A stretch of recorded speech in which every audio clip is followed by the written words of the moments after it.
Thanks a lot. Thanks a lot, Catalina. Hello, everyone. I'm super happy to be here. Last year was I didn't have such a great presence because I was just a very, very new mom. But this year I hope to give some quality content to you guys all. Let's dive right in because we're already super late and we want to have great discussions with our panelists. So I'll start with the panel on state support. If we can please, if I can be joined by our panelists, that would be great. Okay, thank you everyone. Thanks for joining me. So this is the panel on state Roth from Mimimi Games, Relja Bobic from the Serbian Game Developers Association, and Raoul Trifan, member of the Romanian Senate, Vice President of the ITNC committee. Correct, Raoul? Yes, that's correct. Okay, cool. Let's dive right in. There's a lot of discussion in terms of state support for the gaming industry, and it all goes down to one question: why? Why would state support for an industry that is vibrant, that is full of cash, at least worldwide, need state support? And why having a great industry would help the state as well to get different competitive advantages from it. Johannes, maybe it would be nice to start with you because you are a great addition to the panel in the sense that you are one of the beneficiaries of the federal German fund for gaming. And I think you would be greatly positioned to actually answer this question. Why did you need state funds in order to develop your next game? You're actually very successful. So your previous games have been very successful, I'm sure money-wise as well. So why did you need state support in order to finally self-publish your own game? Hi, Andrea. Thanks for having me. Can you hear me clearly before I start? Yes. Perfect. So yeah, sometimes I think that we already heard that kind of releasing games is pretty hard. So it can be very tough on the team, and it's not easy to make money, especially if, like us, you're trying to make traditional premium games. So a game which you buy once, maybe have a few DLCs, and that's it. And which are not like the newer game as a service prospect that some people are following. So, I mean, for most of Mimimi's time, we didn't have enough money to fund our own game, like completely. It's still true, even for the newest game. Although we have two successful games, they are not making enough money to do this on our own. We still need help from the outside. In our case, we have an investor called Kowloon Knights, who are investing quite a lot of money. And then on top of that, we are also investing some money, and the state fund is investing more than 2 million euro, actually. And without that state fund, it wouldn't have been possible to work on this game this way, especially the self-publishing part. And to us, I think it was very important to keep the IP. We wanted to build a new world, create a new trademark, create new characters, and own that as a company. And I think that is where the real value is. So because of the state fund, we were able to negotiate a contract where we actually 100% own what we create. And with all the acquisitions in the past few years, I think that is where the real value is. And I think that is what is also helping with the cultural aspect of making games. If you own your own content, that's very important. Also, I could get into the whole debate of the rest of the world actually having funds. So the competition is pretty fierce. If you don't have a funding on your regional or national level, you just are out of luck because everyone else does already have it. And I strongly believe that diversity in content is great. So it would be nice to not only play, let's say, games from America or Canada or France. It would be great to play games from all over the world. And therefore, I think because they are a really important part of our culture and because it's really hard to make them, if they could be supported worldwide, because that is where we are playing at. I think what you said is very relevant, Johannes. Thank you so much. I think I would like to highlight something here. It's not only about making games, but it's about making quality games. So good games, quality games mean a lot of money. So even if you have a successful game that manages that you can obviously use in terms of revenue to create another game, I think you should always strive for the next level. And striving for the next level means also more budgets and money-wise. You need to secure greater amounts of money in order to make sure that your next game is better and better than the last one, and so on. I think that's incredibly relevant, and it's good to see the your perspective as a studio that has actually benefited from this money. We'll talk to you a bit more later in terms of your perspective as one of the people who were instrumental in finding out how to create such a federal fund and how to implement it. Relja, I'm going to you right now to find out what's happening in Serbia in terms of state support. What type of interactions you have with the state institutions and with the authorities, and what would you like to have from now on? Yeah, thanks very much for the invitation also to take part in the panel. So there's been really quite a few things going on in Serbia over the last years. Of course, not a lot of these measures from the side of the state are specifically directed at the gaming sector. But I think also with more and more activity from our association, which is still relatively young, it started in 2018. So we are really pointing out the potential growth of the gaming sector in Serbia over the last years. And we feel that also the stakeholders and the government are paying more and more attention to this. However, the approach of the government is mostly of a horizontal nature. So there is a lot of support for generally innovation, entrepreneurship, for IT, for initiatives that are bridging technology and education and so on. Also a couple of funds that are supporting startups. But as I mentioned, they're generally directed at the different SMEs that are in the, let's say, the wider IT sector.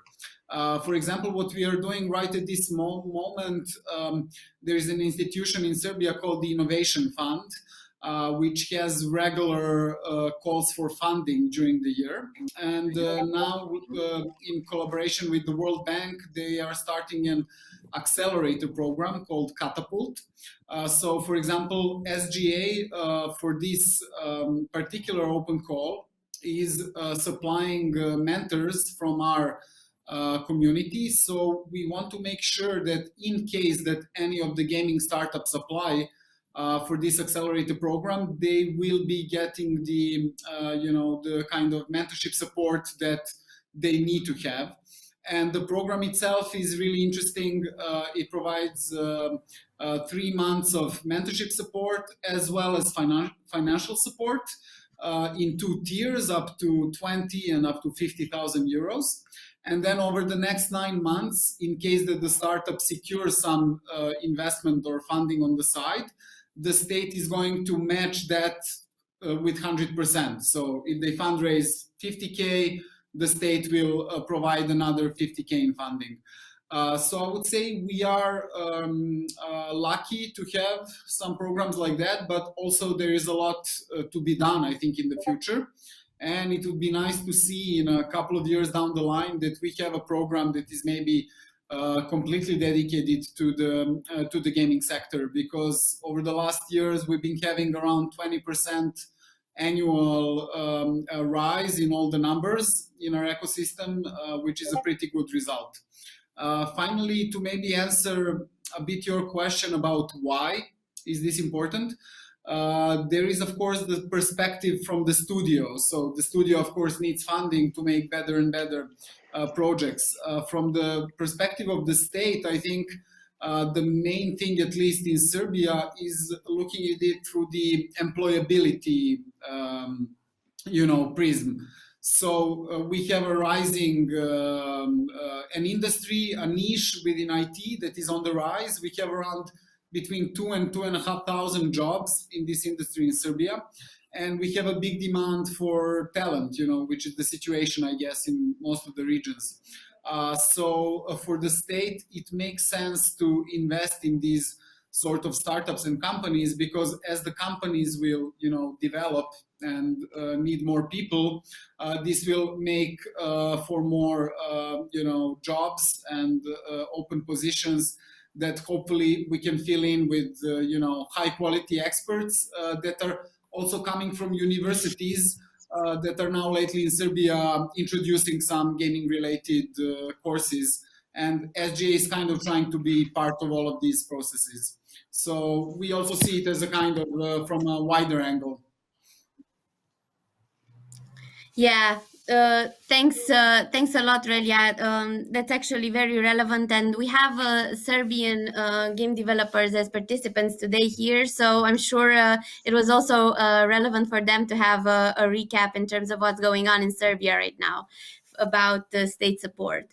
Raoul, thanks again for joining us here today. I want to also let our participants know, so especially the game developers in Romania, that you have been a great support for our strive to make the gaming industry better known towards the authorities, and also to promote a funding scheme that we're thinking of implementing in Romania that will support our industry. So thank you again for your amazing support.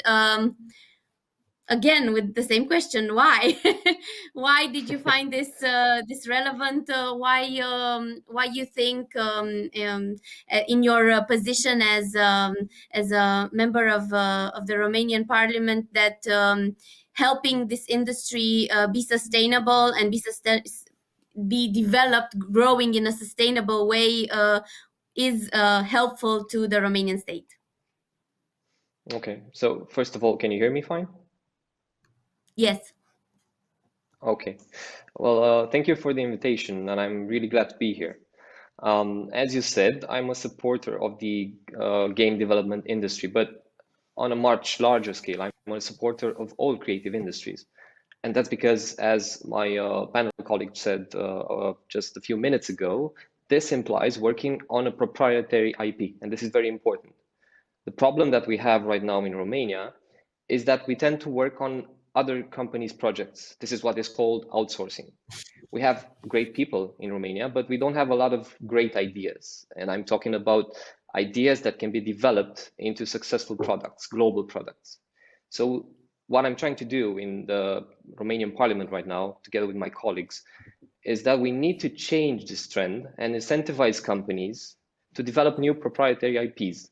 If you want to have, I don't know, the next Facebook or the next Witcher or the next TikTok in Romania, we need to start thinking about new ideas, and more specifically about how to turn these ideas into standalone IPs, because there are multiple benefits to this approach. The main one is that a local IP will basically develop multiple industries on a horizontal scale. This is the main idea. So to run an app, for example, like Facebook, a big app, right? Everyone knows about Facebook. You not only need developers and operations managers, but you also need call centers, and you need hardware operations managers, you need specialized education, and so on and so forth. You need all these connects industries that develop alongside your main project in order to support it. So in the end, everyone benefits. it is much more lucrative for the local economy and the local businesses if you work on something proprietary rather than on someone else's project. And basically, this is the idea that drives me to support the Romanian game development industry, because from my point of view, it's a natural fit. If Romanian game development studios start creating new content and grow the industry, it will ultimately benefit us all as a country, as a society.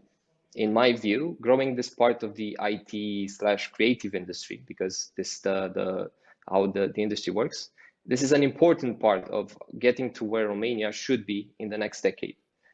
So with this being said, I will just keep my eyes peeled and ears perked for any solutions that worked in other countries and that we could also apply here in Romania.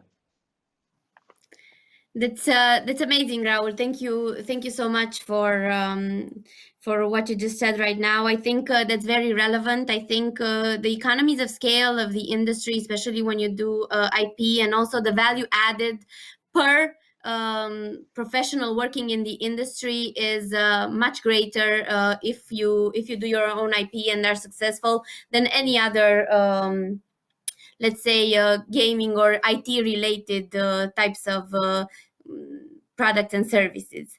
I think it's very relevant, and I think actually what Johannes has to say in terms of how they developed in Germany the federal fund will be very relevant for you to hear. So stay close. Yeah, Johannes, I'll be here. Johannes, your turn once again. So as far as I know, you've also been instrumental in creating this federal fund. I think it's interesting if you can tell us a bit more about how it came to be. So what you had to do for that, how long it took. And also I think it's relevant since Germany is a very specific case. Why did you need a federal fund when you actually have a couple of funds at a regional level? Okay, so that's a pretty big question. Let me see how much I can tackle.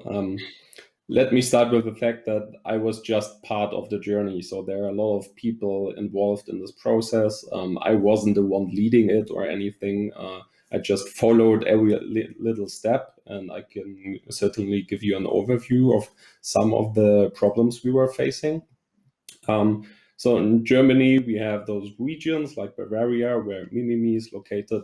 And when I started Mimimi as a proper company in 2012, we had access to regional funding. This meant that we could get up to 200,000 euros within 3 years. If we wouldn't have been part of Bavaria, there would have been no funding, basically, at that time. There were a few other programs, but let's not go into all the details. So the first problem was, depending on where you live, that had an influence on kind of how much money you could get for making a game. And the second problem was it was very limited in terms of the money you could actually receive. And that was because of the European Union. They have to certify your funding program in a way that then enables you to get more than those 200,000 euros per 3 years. There's a rule called de minimis rule, and you can look it up in the web. And what we did basically was to form an association on the Bavarian level to get more professional in communication with the funding partners that already existed and with politicians, and just the state basically, and make sure that they understand what we need: more money, easy process, I don't know, changing some of the rules. And then they got onto that, and they got the green light from the European Union. And that was one of the big milestones we achieved together. And when they did that in Bavaria, the other regions were able to kind of copy paste what we did, and kind of get that green light from the European Union again and again per region, per program. And once that happened, we kind of had like a blueprint for, you know, what does the European Union actually like? what will they give a tick to? And then the nationwide association came into play. We had a group of people working on this program. The association itself has quite a few employees working on that as well. And they basically took the regional concepts to the next level. The regional programs, they are usually loans that you have to pay back, but only if your game is making money. So gifted money if it's not a success, but if you make money, you have to pay something back. Personally, I think that's okay. But for the nationwide funding, we even get gifted money. So it's a grant. We don't have to pay back anything, which is a great incentive to scale up and make bigger projects and, you know, to build these own IPs, as Raoul mentioned, and Relja as well. And yeah, they basically just repeated what the regional programs did, and it's taking a long time. People are changing all the time. You have to brief everyone again and again. So you have to be you have to have a long breath to get through that process. I think that's the most important thing here to note. And also, what was very important for Germany, I just want to mention it, we had 2 associations, one of which was focused on publishers and one of which was focused on developers. And there was a try to combine both of these associations to make it one big association before, which failed. And that meant that we had 2 conflicting associations pushing for a nationwide funding program. And what that essentially means, if you are part of the politics and you get those 2 concepts, is you want to do something good, right? You want to do a good job. You have to pick one of them, which means the other one will be very disappointed. So you will have new enemies, no matter which concept you try to realize. And what that means was that there was no progress. It was instrumental to combine both associations to one clear voice that could be heard by our nation and the people then working on the funding program. I'm a strong believer that it wouldn't have been possible to get that program started without doing that first. So again, professional communication, streamlined communication, starting small, then scaling up from the region to the nationwide programs, and yeah, having a very, very long breath and keeping on it. And then also pointing to all the other countries that are doing this very successfully already. And I mean, when we make games, the most money we spend is on employees, and that's good for Germany. We're reinvesting that money in taxes, we're reinvesting that in all the programs these people get. So I think it's a benefit after all. Yeah. Thanks, Johannes. You're right. Fortunately, in Romania, there's only one association, that's RGDA, and I think in Serbia it's the same with SGA.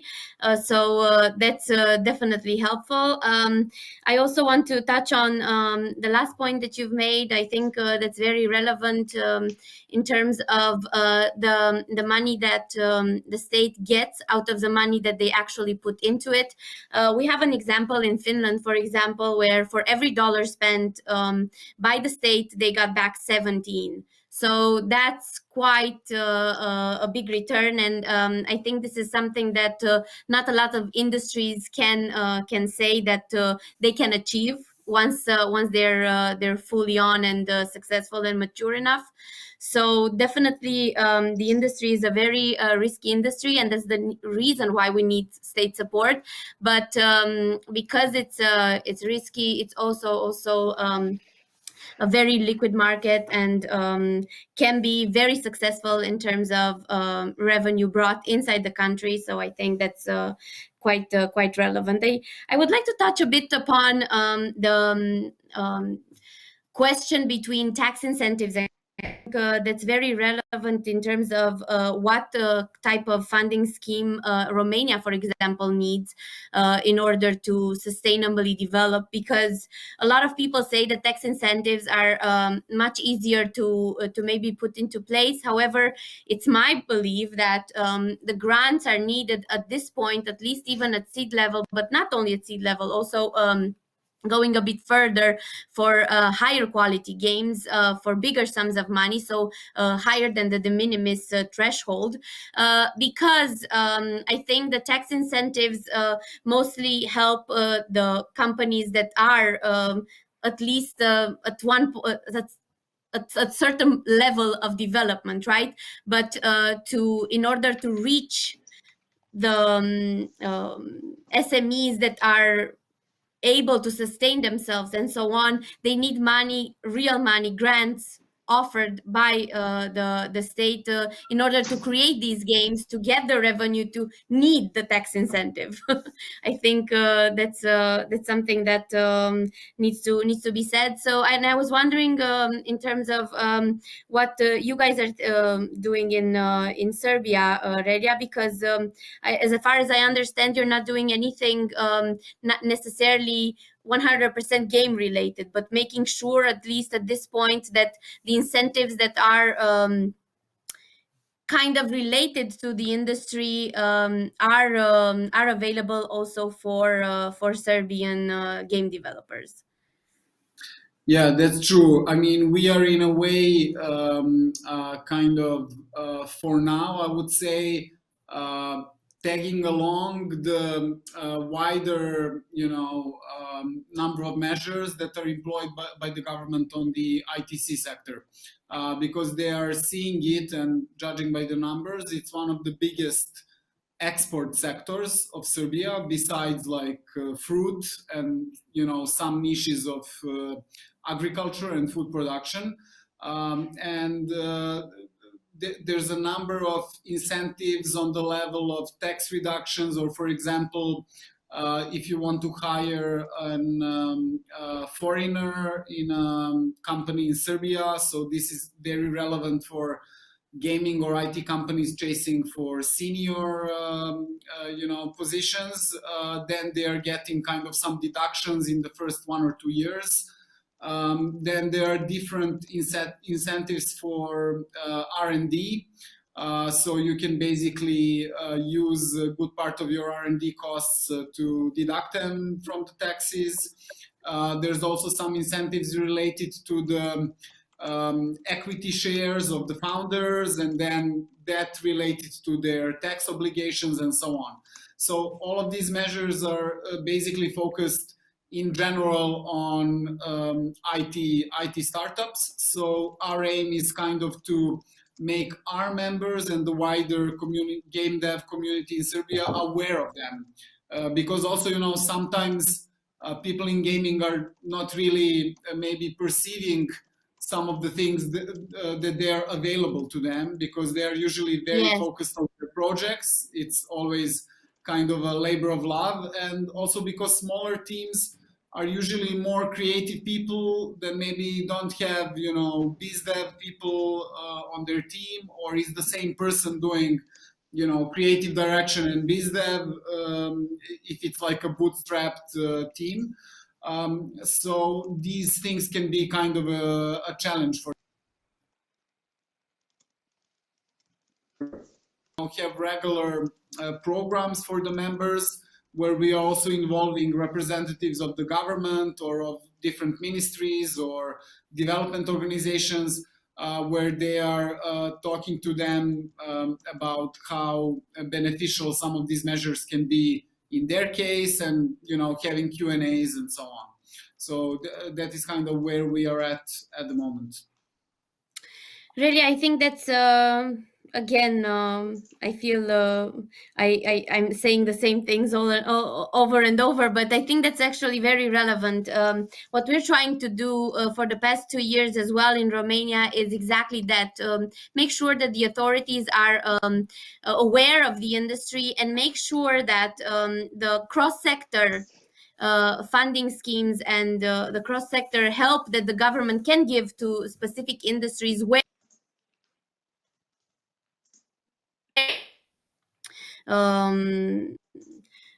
tag along, it's actually in reality also available for game developers, because due to the different eligibility criteria that this type of funds have, cross-sector funds have, although the gaming studios would be able, in principle, to take advantage of them, sometimes because of the eligibility criteria, they're not in reality able to do so. We've experienced that firsthand with some of the Romanian funds, and I think that is a shame. And I think that's actually where we should start, all of us, that we should make sure that the funding schemes that already exist, where game developers could be eligible and should be eligible, are actually having the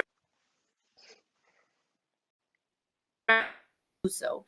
I think, Raoul, that's a very fair point to make in terms of what we also need maybe from you is just to make sure that, especially, for example, in terms of the ITC environment in Romania, is to make sure that in principle you have our image, our background in mind whenever new funding schemes are created, and game developers could benefit from it. I think that's very relevant. What do you think of the experience that Germany had in terms of how they created the German federal fund? How do you how you guys as the authorities will see it through? What do you need from us? Okay, so I kind of lost you for a minute there, so hopefully I'll properly answer your questions. I heard what Johannes said about the German experience, and I took note of some ideas. I also took note of some ideas from Serbia. For instance, the state matching the private fundings that you can raise sounds like a very good idea, something that I can get behind. Paying back some of the tax rebates once your project is successful is another really good idea, which I can see implemented here. But basically coming back to our environment here in Romania, I think that the main driving force in our case, for the deciding factors in our country, is the return of investment, and you touched upon this just a few minutes ago. So if we can come and show that for every euro invested in the industry, I'm talking specifically about the game development industry, you get back 2, 5, 10, I don't know how many euros, and you generate that amount of money and you put it back into the economy, then I think that we have a really solid case for state funding of this industry. Because as I said previously, the goal is to incentivize new proprietary IPs, so we have more of those here, and in time to develop some of these into solid products that are competitive on a global scale, which is what basically every game development studio wants, right? For every unicorn company, you have thousands of firms that go bankrupt. So for every globally competitive product, we will have a lot more that don't make the cut. But in the long term, the reasoning behind this type of mechanism is that as long as it's profitable for the would be a good step towards attracting private capital, this state-based funding, which in turn is necessary in order to have a robust and effervescent game development industry, right? You need some money to attract more money, and then in the end, you get a really good product, but you need to be able to pay your employees. As Johannes said, most of the money, most of the funds go into just paying the employees. The big hurdle, if we are to talk specifically about Romania in our case, the big hurdle that we have here is the fact that IT employees don't pay revenue tax. This is something that the European Commission doesn't really like. So when we go and ask for more rebates, we need to have a really good case. We need to keep this in mind when we think of these tax rebates and government-based funding. But I really do think that as long as we make it clear that this funding is basically an investment that the state makes so that we can get some good products off the ground, right? We need to get them in the competitive sector. And I think we have very valid reasons to get this implemented. In the end, everyone benefits. The society benefits economically on a local scale and creatively on a global one. So that's my view. Thank you, Raoul, and you are right. Actually, anything related to the gaming industry in terms of funding scheme needs to be cleared by the European Commission. That's how it is. However, what's helpful in this situation is that, as also Johannes even said, this is not the first time that the Commission has heard of funding schemes for the game industry. So it happened in the UK before, it happened in Ireland, now Italy is doing it, Germany has done it, France, and so on. So they're used to the type of funding schemes that we are going to propose ourselves. So I think that's going to be helpful. And obviously we need the support of the state. So we are definitely counting on your support to help us achieve this once the the funding will be accepted. I think I should go to the last question, which a bit looks at the future, and here because you are the only one having experience with this, I'm looking at you again, Johannes. I think in terms of state funds for the industry, it's not only making sure that the authorities are on board with it and finding a specific funding scheme and getting it approved. But I think it's also making sure that game developers actually go behind it. So they actually ask for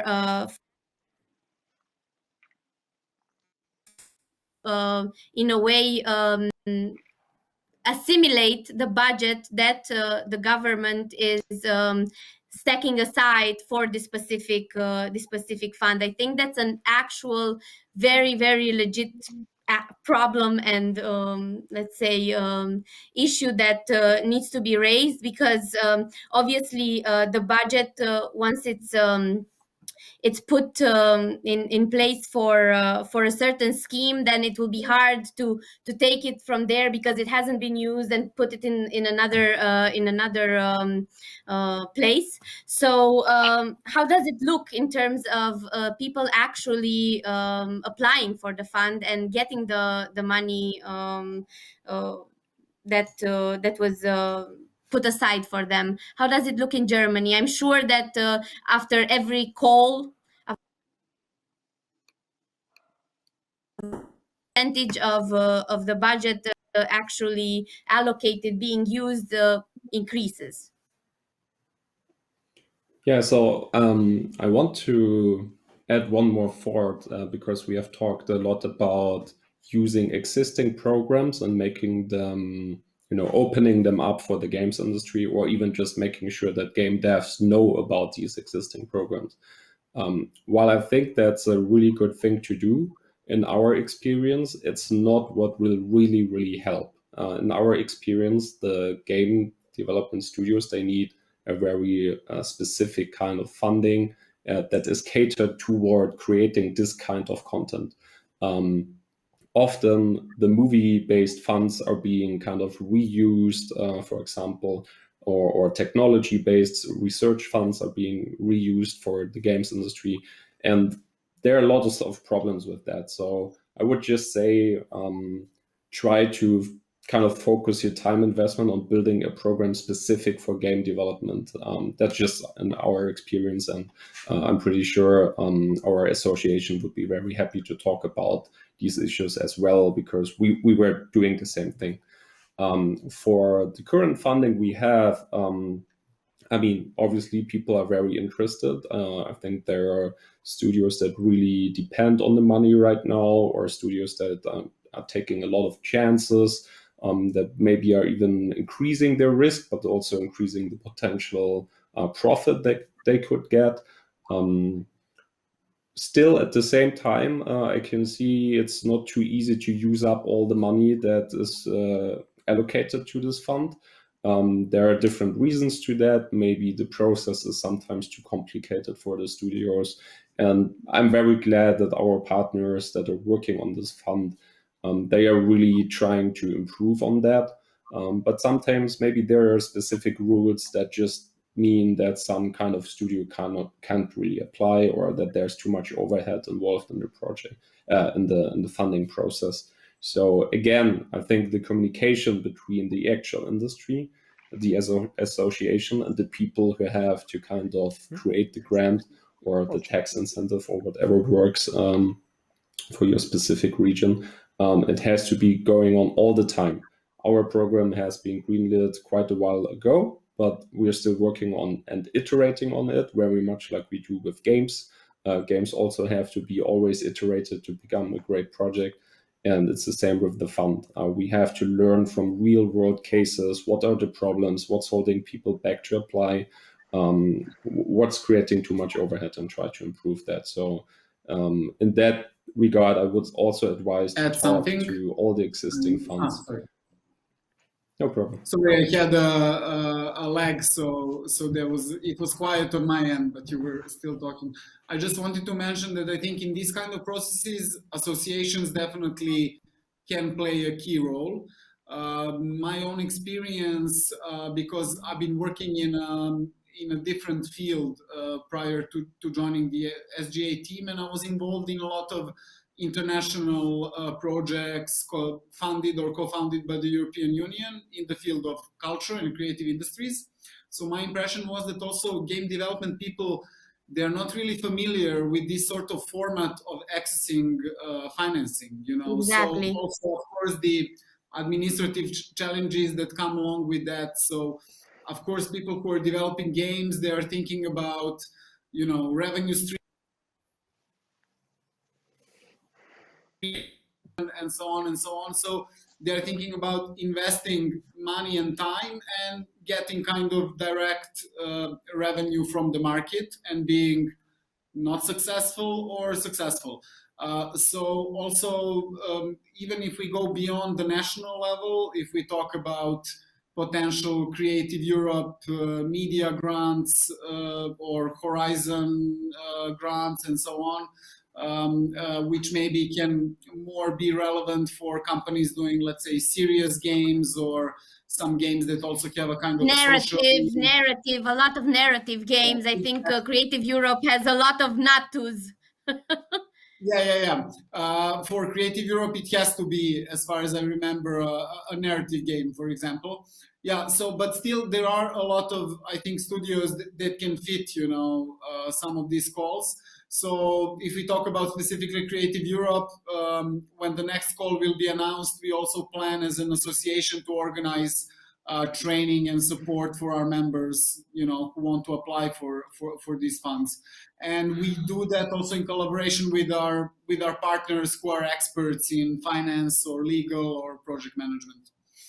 That's so very important. I think that's very important, and I think the associations need to be strongly involved in making sure that once the funding scheme is there, game developers understand it. Game developers know how to create the application and fill in the application as they should. I think.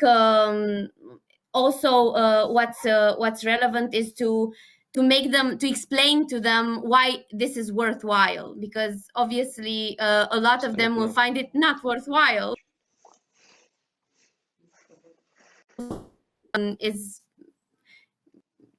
They feel that bureaucracy is just too much of a hassle to even making it worthwhile. So that's 100% very relevant, and we will definitely need to be very much involved in this. I'll go with the questions from the public, because we were super late going into this talk, and we don't want this to drag along until midnight. So let me see the questions. So there's a question for Raoul. What could we as individual developers do in order to help facilitate your efforts in establishing new government funding schemes? I know this is for Raoul, but RGDA to make this happen. But Raoul, your question.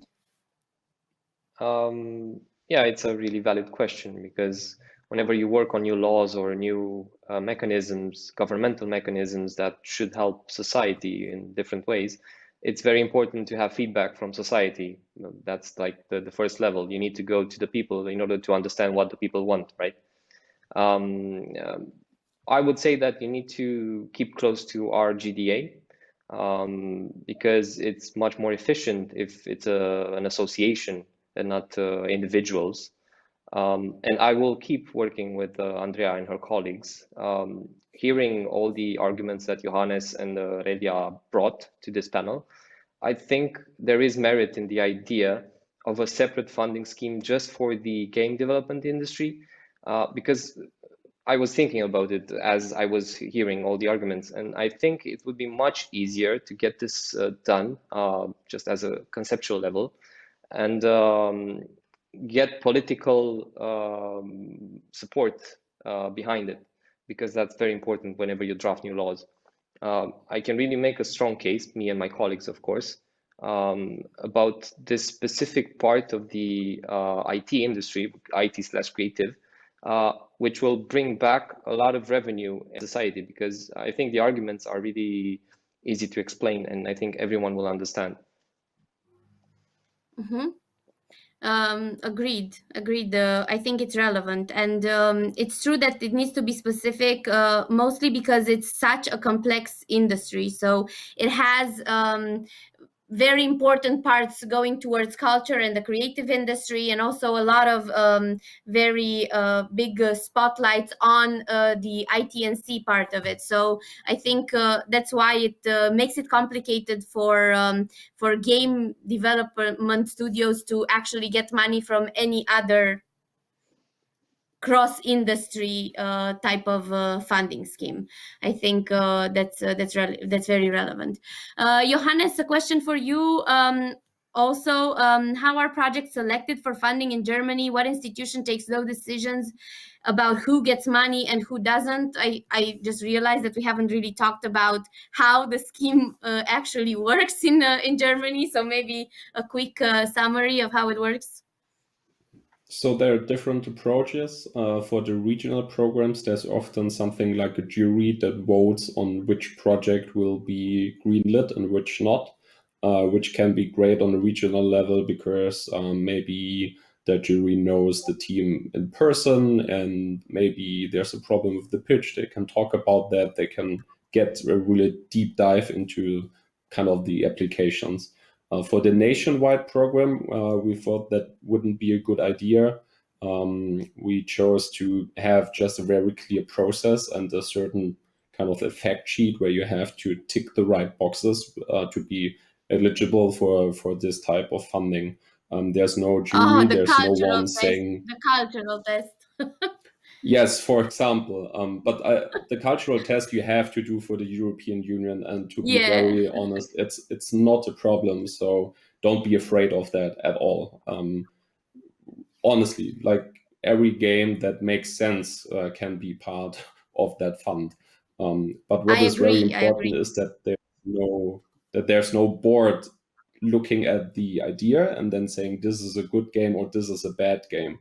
That's not their job. They just have to make sure it's a project that makes sense, and that is correctly budgeted, and the process is okay. And that's what they focus on.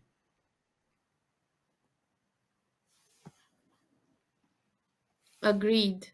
I think that's very relevant for us as well. So in terms of the funding scheme that we have drafted and are still working on finalizing it, definitely wants to make sure that there's no one deciding on ideas, because sometimes not even publishers can actually find out if this is a successful idea or not, and definitely not the state, and definitely not an association like us would be able to make these decisions. So it has to be a very straightforward process for sure.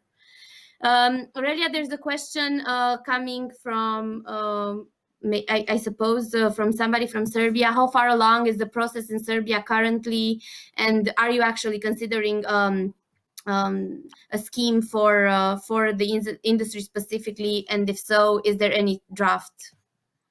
done? At the moment, no.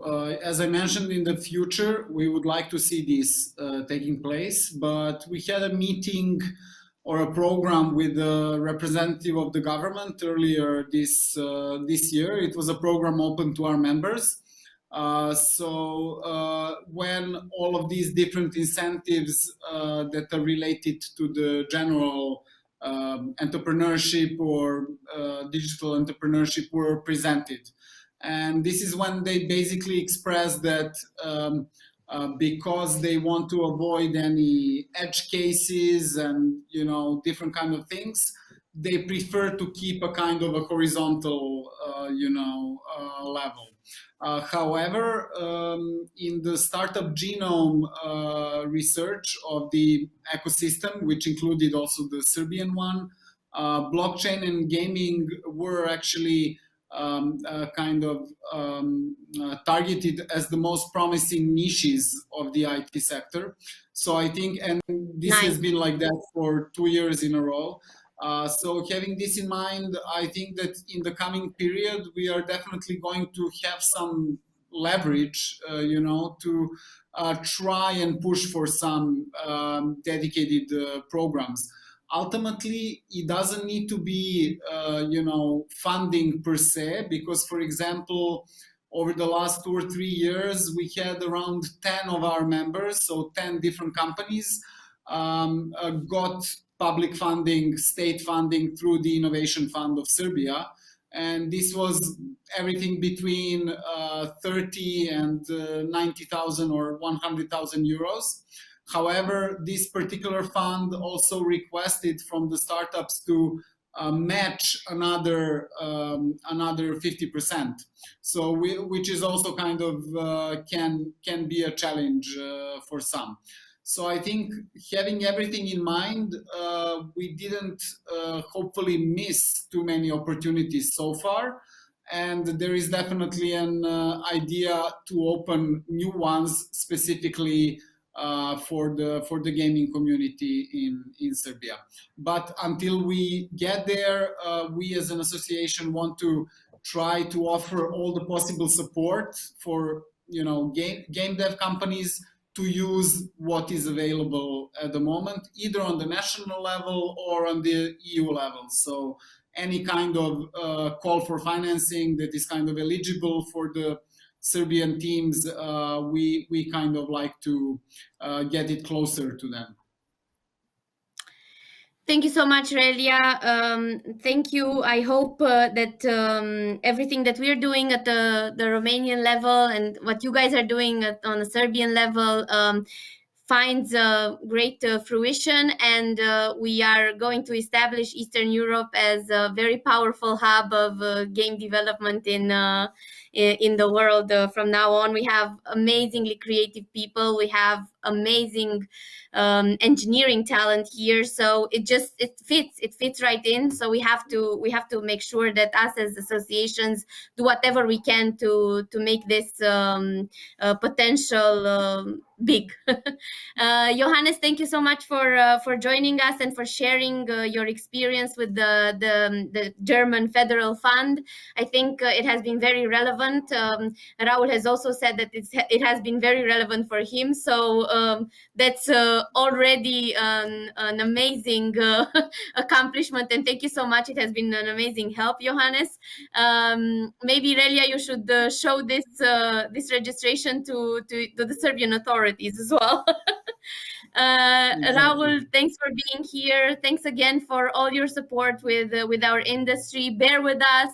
I'm sure we're gonna do great things together for the industry and also for Romania as a whole.